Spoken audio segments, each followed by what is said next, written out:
Yan, so meron pa tayo dito paddock stand, mga ano na lang to, 1, 2, 3, 4, 5, 6, 7, 8, 8 na lang yung available natin na paddock stand na version 3. Yan. So ito yung version 3 natin, bilog na siya. Then lahat na siya nakabend at napakatibay. May video din tayo ng demo nito na sinasakyan siya, tinatalunan pa at tumatayo pa sa motor at sobra talagang tibay. Meron din tayo available dito na color red. Yan, so ganyan siya pag red. Hindi lang nakalagay yung mga adapter nila. Then ito pala yung old model natin. Last ball na lang to. So inuubos na natin yung version 2 na yan. Paubos na yan. So yan, puro version 3 na itong mga nandito. Yan. Okay, mabilis ang presyo ulit to. Bahala na kayo. So no reserve to, no payment, no reserve. Kailangan may payment po na pag gusto nyo magpa-reserve.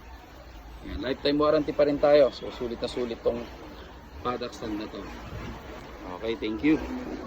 So yan, so meron tayo ngayon ng paddock stand heavy duty. Itong motor na to ay CF Moto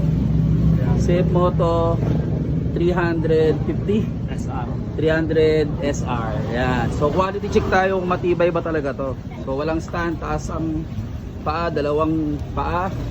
Okay. So bounce check. Yun oh. Oh, tayo. Tayuan mo. Oh. Ganyang katibay yan mga kapatid. So subok na yan. Ganito rin yung ginamit natin. Ganyan din tayo nag-check nung ginawa natin paddock stand. So ito na ang hinihintay ng lahat. So murang-mura lang to. So din yung retail price, napakamura ng presyo at talagang di mahirap siyang ibenta. Okay, thank you.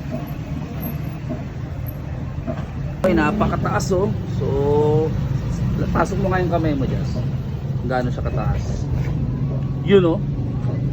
Oh, napakataas niya. Solid. Oh. Napaka-forma ng motor mo dito pag nakaangat. Sporting.